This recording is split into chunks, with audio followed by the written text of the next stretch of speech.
வணக்கம். நான் உங்க friend Jaya Srinivasan. Welcome to veggies recipe. நம்ம எப்பயுமே ஒரு டிஃபனுக்கு சட்னி அரைக்கணும் அப்படின்னா நம்ம என்ன தேடுவோம்? தேங்காய் இருக்கா, பொட்டுக்கடலை இருக்கா, இல்ல வேர்க்கடலையா, இல்ல வெங்காயம், தக்காளி, இந்த மாதிரி விஷயங்கள் தேடி இதுல ஏதாவது ஒரு பேஸா வச்சுதான் நம்ம சட்னி அரைப்போம் இல்லையா? இதெல்லாம் எதுவுமே இல்லாம சூப்பரான ஒரு சட்னி அரைக்க போறோம். எல்லா டிஃபனுக்கும் நல்ல பர்ஃபெக்டா மேட்ச் ஆகக்கூடியது. நம்ம இதுல வெங்காயம், பூண்டு எல்லாம் சேர்க்காதனால நம்ம எந்த நாள்ல வேணாலும் டிஃபனுக்கு இந்த சட்னி நம்ம அரைச்சிக்கலாம். ஃபர்ஸ்ட் டைம் சேனலை பார்க்குறீங்கன்னா ப்ளீஸ் சப்ஸ்கிரைப் பண்ணுங்க. பெல் ஐக்கானை கிளிக் பண்ணி ஆல் ஆப்ஷன் கொடுத்துட்டீங்கன்னா நான் போடக்கூடிய எல்லா வீடியோஸும் குவிக்காக வந்து உங்களுக்கு ரீச் ஆகும். வாங்க எல்லா டிஃபனுக்கும் ஏற்ற மாதிரி இந்த சட்னி எப்படி அரைக்கிறதுன்னு பார்க்கலாம். ஸ்டவ்வில் ஒரு கடாய் வச்சுருக்கேன். 1 டீஸ்பூன் ஆயில் ஆட் பண்ணிக்கலாம். எண்ணெய் சூடானதும் 2 டேபிள் ஸ்பூன் கடலைப்பருப்பு ஆட் பண்ணிக்கலாம். ஸ்டவ் ஃப்ளேமை சிம்மில் வச்சுட்டு இந்த கடலைப்பருப்பு லைட் கோல்டன் கலர் வர்ற வரைக்கும் நம்ம வறுத்துக்கணும். இது ரொம்ப டார்க் கலர் ஆகிடக்கூடாது. அப்படி ரொம்ப ப்ரௌன் ஆயிடுச்சுன்னா சட்னியோட கலரும் நல்லா இருக்காது, டேஸ்ட்டும் மாறிடும். கடலைப்பருப்பு பாருங்க லேசாக நிறம் மாறுது இல்லையா? சின்ன பீஸ் புளி ஆட் பண்ணிக்கலாம். 1/2 டீஸ்பூன் ஜீரகம். பாருங்க கடலைப்பருப்பும் கரெக்டாக வறுபட்டாச்சு. இந்த நிறம் போதும். ஸ்டவ் ஆஃப் பண்ணிடலாம். ஜீரகமும் நல்லா வறுபட்டாச்சு, நல்லா வாசனை வருது. இது இப்போ வேறு பிளேட்டுக்கு நம்ம ட்ரான்ஸ்ஃபர் பண்ணிக்கலாம். ஸ்டவ்வில் அதே கடாய் வச்சுருக்கேன். 1 டீஸ்பூன் ஆயில் ஆட் பண்ணிக்கலாம். எண்ணெய் சூடானதும் ஒரு 7-8 பச்சை மிளகாய் வச்சுருக்கேன், இதை ஆட் பண்ணிக்கலாம். இதை 2ஆக உடச்சி போட்டிருக்கேன், இல்லைன்னா வந்து இது வெடிக்க ஆரம்பிச்சிடும் இல்லையா? அதனால லோ ஃப்ளேமில் பச்சை மிளகாய் நல்லா ஒரு வாசனை வரும் இல்லையா? அது வரைக்கும் நம்ம வறுத்துக்கலாம். பச்சை மிளகாய் நல்லா வாசனை வருது. இது பாருங்களேன் லேசாக இப்படி வெள்ளை வெள்ளையாக அந்த ஃப்ரை ஆனதுனால இந்த ஒயிட்டாக இருக்குது பாருங்களேன். இந்த மாதிரி வரும்போது கருவேப்பிலை, கொஞ்சம் கொத்தமல்லி ஆட் பண்ணிவிட்டு ஸ்டவ் ஆஃப் பண்ணிடலாம். இந்த சூட்லேயே இது கொஞ்சம் நல்லா வதக்கிப்போம்.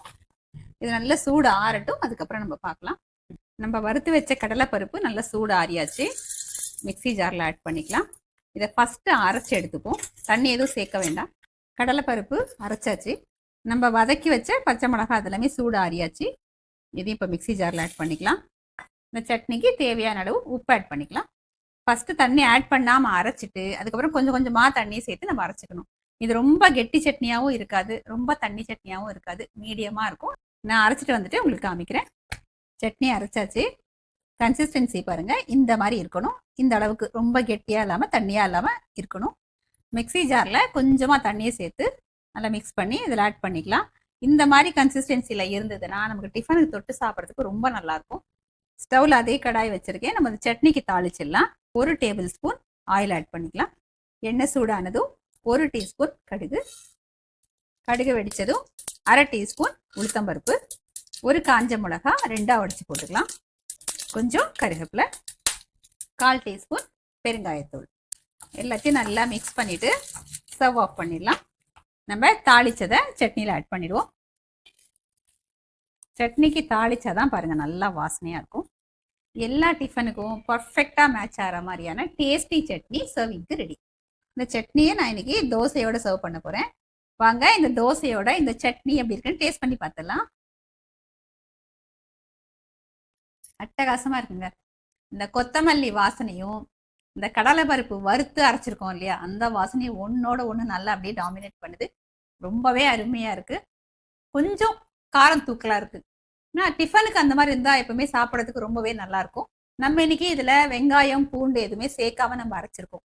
இன்கேஸ் நீங்கள் உங்களுக்கு பூண்டு பிடிக்கும் அப்படின்னா நம்ம பச்சை மிளகாய் வதக்குறோம் இல்லையா, அப்போ ஒரு 4 பல்லு பூண்டு அதோட சேர்த்து வச்சு வதக்கிட்டு நீங்கள் அரைச்சி பாருங்கள். அதுவும் ரொம்ப நல்லாயிருக்கும். பெருசாக எதுவும் சாமான்லாம் தேடாமல் ஈஸியாக அரைக்கக்கூடிய ஒரு சட்னி.